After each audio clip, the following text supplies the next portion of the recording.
You doing? How you doing? I want to thank you today. It's a beautiful Monday morning, and it's time to go. We here, we up, we made it through another weekend. Glory be to God. I'm just so happy for it.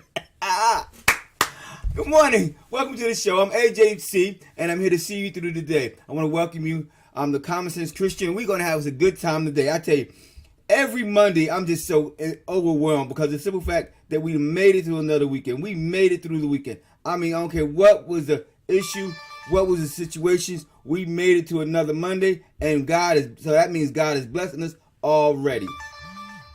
So, today I woke up and I said, God, here we go. We about to get into this thing. And I said, Lord, you've been doing so much for so many of us.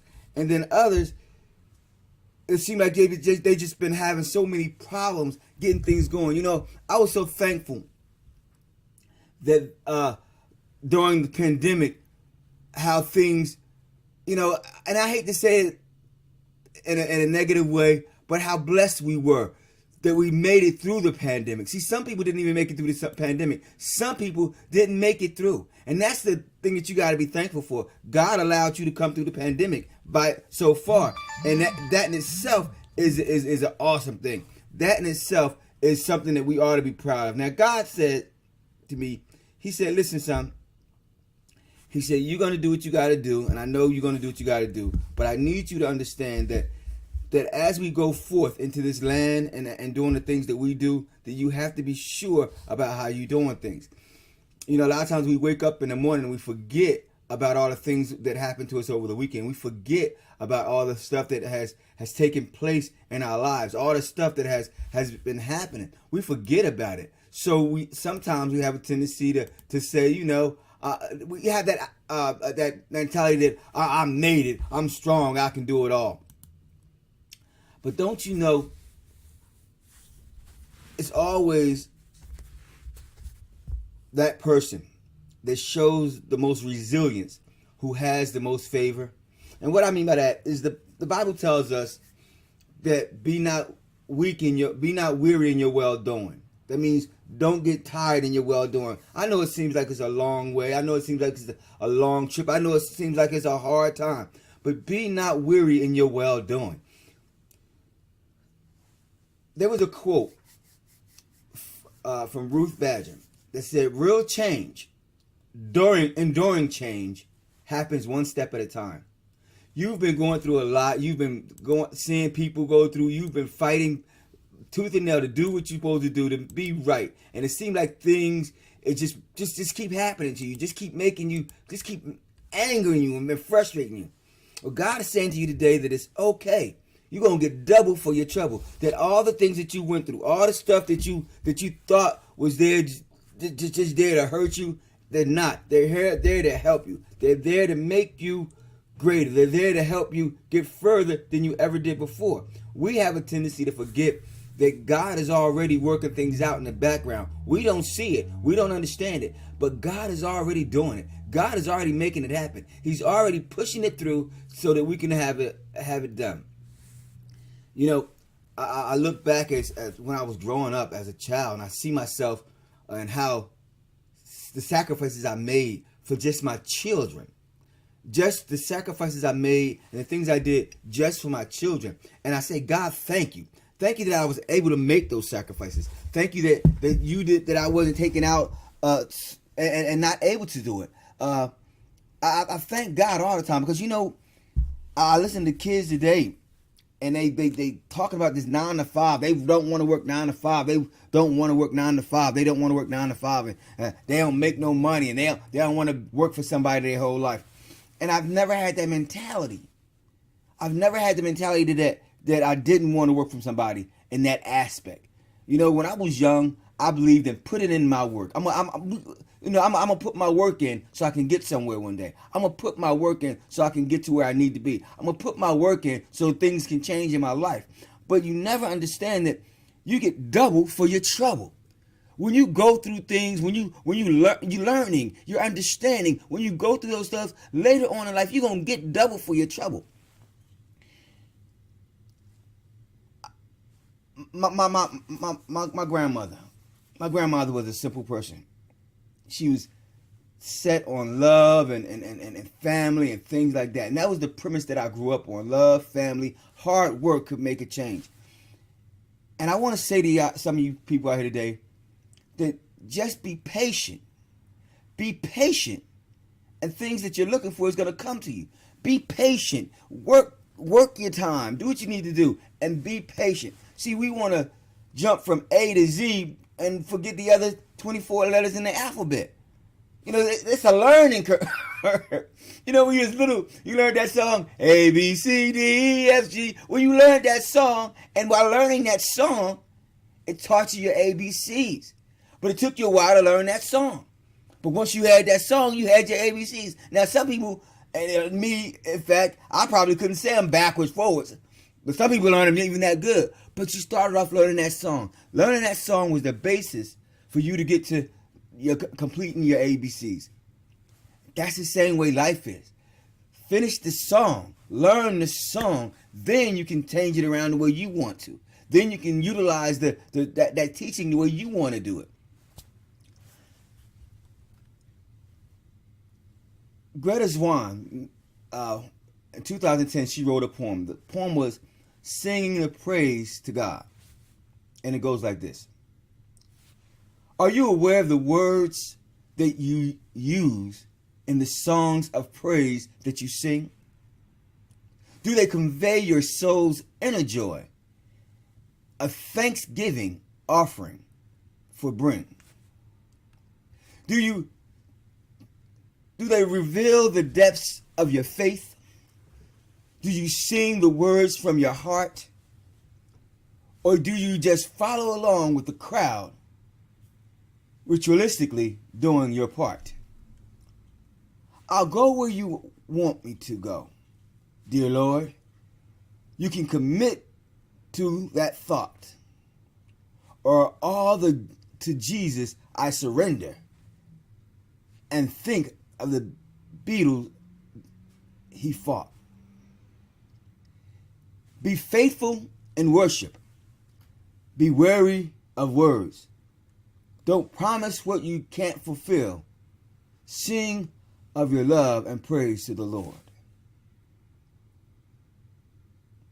See, we sing songs and we don't realize that, the kids, we run around, they singing all these rap songs and they listen to all these rap records and all this stuff. And you don't realize the things that you're speaking forth are going into your spirit. And if you sing that song long enough, you get comfortable with it. If you sing that song long enough, it becomes part of you. Just like if you say certain words enough, they become commonplace. You don't feel offended by them. You don't feel that they're travesties to who you are. So you allow it. And then they have us out here that fight tirelessly for respect. We fight tirelessly to keep our children in line. We fight tirelessly to do certain things. And we still feel as though we're coming up short. We feel as though things just won't happen for us. But I want to tell you today that they will. Just as sure as there'll be another Monday, there'll be another day for you. That you'll have another chance to start. And today is the day you start. See, you can have double for your trouble. I know you've cried many nights. I've known you've had things on your shoulders. You've been angry. You've been fighting. You've been forced to do things you didn't want to do. But I'm trying to tell you right now that it's okay. Hang on in there. Keep pressing. Keep pushing the fight. Keep doing what you can. Don't give up right now. We got another Monday. We starting off a new week. I don't know what happened to you this weekend. I don't know how things happened this weekend. But today you have another chance. Today you have a chance to be greater than you ever were before. To change things more than you ever could before. Today you have a chance to be a new you. You know, we always talking about we want this in our life and we want that in our life and we pressing towards this and we pressing towards that. And the Bible says press towards the mark of the most high calling and all these other things that people telling us. But what people tell us don't have as much effect as what you tell yourself. What you tell yourself when you wake up in the morning, when you go through the day, when you talking to yourself. Can you talk to yourself? You may not have a conversation, but in your mind, things are planned. Oh, that person cut me off, and you're mad about that, or they didn't even speak when they see me in the hallway, or whatever the case might be. But you talk to yourself. Now, that voice that's inside your mind, that voice that's inside your mind is the thing that's going into your spirit. What you got to understand is that when that voice is going into your mind, when that voice is going into your spirit, when that voice comes forth, that voice is really you talking to God. See, because that's the person that's hearing you right now. You think it's just you listening to you. No, but God is hearing you. If you have a relationship with God, He's hearing you right now. He's hearing your pains. He's hearing your hurts. He's hearing your trials. He's hearing your triumph. He's hearing you right now. So my point to you today is that He's going to pay you back for all the things you went through. He's going to pay you back for all the tears you cried, all the prayers you laid up, all the times you kept your mouth shut when you wanted to give somebody a piece of your mind. He's going to give you back for all the times people took something that you knew was yours. When somebody stole your idea, when they backstabbed you, He's going to pay you back for all that stuff. Oh, you got to know today that God is so good that He remembers and knows everything. He knows it all. He has it in the palm of His hand. And all we got to do is follow Him. See, the Bible tells us, comfort, yes. Comfort my people, says your God. Speak comfort to Jerusalem and cry out to her that her warfare is ended, that her iniquity is parted. For she has received from the Lord's hands double for all her sins. Understand something. That God is looking at that person that hurt your feelings. God is looking at that person that did you wrong. God is looking at that person that told you you'd never make it. That person that told you you couldn't make it. That person that stole your girlfriend, that talked about you behind your back. God is already working it out on your behalf. So that before you turn around and you looking up, you got that movie star girlfriend in your life. Like, man, if I had broke up with her, I would have never met you. And you happy about it. When the people at your job is beating your back down and you say, man, I can't take this anymore. One day you wake up and you got a better job where you feel comfortable at, where you feel at ease at. You say, man, if I'd have never got fired from that job, I wouldn't have this job. Thank God for this job. When your car keep breaking down on you and you mad, my car. And one day you got the car you wanted and you say, Lord, thank you. You gave me a reliable car. I tell you, I'm so happy about him because He is constantly changing my mind. He's changing my outlook. He's changing my thought processes. He's changing how I see things. People have this idea that it's supposed to happen today. But I want to tell you right now that it's already happening. God is giving you back all that the cankerworm stole. All that was pulled away. All that you should have had in your young years. God is giving it back to you right now. You are a good person. You are worthy. You have paid the price. You have cried tears. You have taken care of your kids' kids. You've taken care of your kids. You've taken care of your nieces, your nephews. You've given out of your heart. You've paid tithes and offerings above and beyond what you had to pay. You've given love in every way you could think of. He knows it. He sees it. Now, what I need you to understand is that He's already working it out for you. See, a lot of times we say, God, do this and do that and do this and do that. But when you ask Him for it, are you moving towards it when you ask Him for it? See, I got big things I want from God. People may think I'm crazy, but I believe God can do anything I ask Him to do. And the crazy thing for me is the moment I ask Him for it, I start moving in that direction. I start moving like He's doing it already. I start, when I ask Him for my house, I say, God, I need a house. I need a bigger house. I was tired of renting. I said, God, I need a house. I need a bigger house. I'm tired of renting. The moment I said, okay, it's time, you know what? I started looking for houses. I started looking for mortgages. I started looking for land. I started looking for what I wanted. I started looking for it. And then I said, okay, I started looking for how much I was willing to pay for it. And then I was looking at, okay, how much I have to have as a down payment for it. And I started saving and putting money away and calculating things and bringing things into a fulfillment. For waiting for God to show me the house. I did all the running around. Me and my wife wouldn't see. We must have seen, this is no exaggeration, we must have seen 15, 20 houses. I mean, every weekend we was going out with our realtor seeing houses. Just looking at houses, looking at houses, going, doing walkthroughs and everything. And my wife had her mind focused on this one house. And it was a beautiful house, brand new, built brand new. Oh, it's a beautiful house. I mean, beautiful house. And I was like, I liked it, the house. It was okay. I liked it, the house. If we would have got that house, I would have got that house. But in the long run, came up with a better deal. And with the better deal, we got a lot more land, a lot more house for the amount of money we was putting out. I really think we came out on top.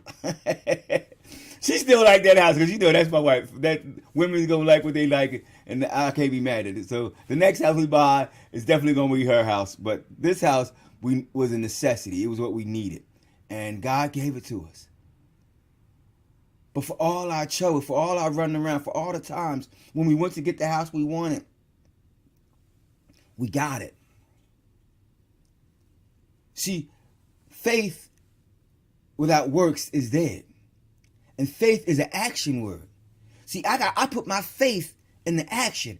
Every time I go forward and I say, God, I want something, I immediately jump on that thing because I know He's going to show me how to move and how to get what I'm looking for. So I'm saying, okay, if I want 15 acres over there, God, show me where the acres at. Show me what I need to do to get to it. And I start moving. And some people might say, that's just good planning. That's just, yeah, but unless you set your mind on it and find it, then He can't give you something. He can't open the door for you until you start moving like you want it. And that's what I mean.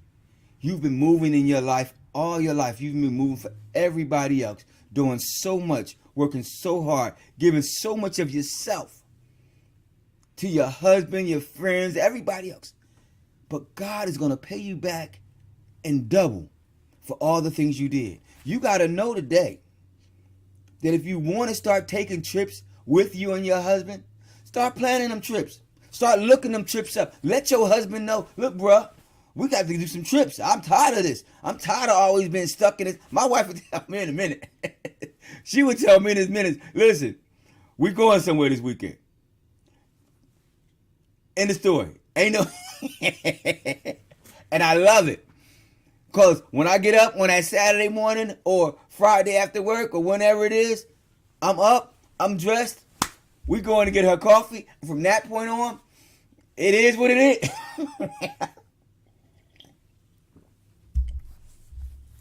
I remember days we went out and we just wanted to get out the house and we ended up all over the place. 2, 3 hours, 4 hours later, we still on the road just driving because we spoke a thing. And when that thing came to pass, we was happy in it. And sometimes we just want to get out, get away. And I know you, if you're working every day, you're taking care of your kids, you want to get out sometimes. You just want to spend some time and relax, enjoy your life. I tell God all the time, Lord, thank you, because I need my I need my flowers now while I'm alive. Don't wait till I'm dead. Give me my flowers while I'm alive. You know, people make all this money and never get a chance to truly enjoy the money they make. I tell you, I enjoy life. And I want you to enjoy life. I want you to wake up some days and just grab your significant other and jump in the car and take her somewhere. Get from around wherever you are and watch how much bigger things seem to you, how much better things seem. We've been doing it a few years now, but it seemed like every time we go, we find something different. We always go in places where we really don't know where we're going, and we just start driving. And if we out too long, we want to stop somewhere at a motel and stay overnight, we can do that. We want to, and that's what life is. Life is enjoying every moment you can, however you can. And I thank God that he does just that. He allows us to enjoy him and all our getting. And I thank God that when we go, we speaking the word of God. We feeding each other within our spirits. It's very rarely people get a chance to talk about anything other than just bills and kids and stuff. But when we go, we talk about God. We get into each other's spirit. We encourage one another. We help each other. That's the love. So that we reconnect, that we have that communion with one another. Because during the week, you're ministering to this one, you're ministering to that one. You're working 8 hours a day. You're trying to get to the gym. You're trying to do this. You're trying to cook food and all that. But on the weekends, we get up and we get out. And when we get out, I tell you, we go shopping, we do all kinds of stuff. But we get away from regular life, that humdrum part of life. And we live in it right now. We live in that better life right now. And we're not millionaires. We haven't even conquered all the things we want to conquer as far as our dreams go. But we're living that better life now. And I'm telling you right now, whoever you are, wherever you are, it's time to start living that better life now. Don't wait till you retire. Don't wait till you get the extra money and win. Don't wait till you get a better car. Don't wait till you stop smoking or drinking. Don't wait. Live that better life. All you got to do is live for God, and that better life is going to come to you. It's hard to live a better life if you always like just drunk or always high out your mind. What happens when you put that stuff away and you sit down with that person that you love so dearly and y'all have a conversation to help one another? Have a conversation to say, we need a change in our life. I'm 40 years old. I'm not, but you said to some, you think to yourself, I'm 40, you might be 40 years old. You drinking every weekend, and every night you get home after work, and you're smoking every day you get up, a blunt here, blunt there. All your buddies is blunting out, and here blunt, there blunt, everywhere blunt. But what time do you have to do something with this? To feed this? To fill your spirit up? God is so good, and he's going to pay you back. But you got to change right now. Father God, help us all. So as I say to you today, and as I say to you always, when you go out today, don't let the day be the same day as it was yesterday. Don't do the same things you did yesterday. Make a change today. Let God into your life. Show him that you want something better, and he'll move with you. He won't move for you, but he'll move with you. See, he ain't going to do it all for you. You got to do some of the stuff yourself. But he will move for you. Anyway, it's Monday. You better put your big boy pants on, tighten up your jacket. Let's get out there and make a difference in this world. I'm AJC, and I want to thank you all for coming by. I want to thank you for visiting us, leaving all the love for us. I thank you, I thank you, I thank you. And as always, be blessed in the Lord. And stay right where you are, because he'll meet you right there. Be blessed.